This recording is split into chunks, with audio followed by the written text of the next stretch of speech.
নমস্কার বন্ধুরা, সনাতনী কথা বাই রূপা চ্যানেলে আপনাদের সবাইকে স্বাগত। আমি রূপা আছি আপনাদের সাথে।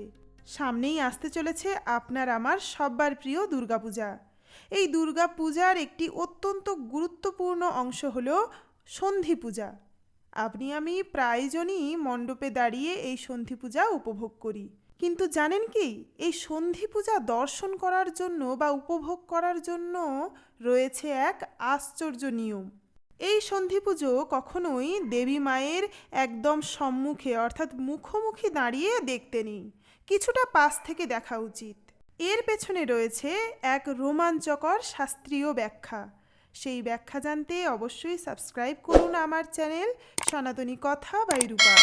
কারণ সন্ধি পূজার পৌরাণিক কাহিনী কি, আর কেনই বা এই পূজা সামনাসামনি দাঁড়িয়ে দর্শন করতে নেই, সেই ব্যাপারে আমার চ্যানেলে আসছে একটি বড় ভিডিও।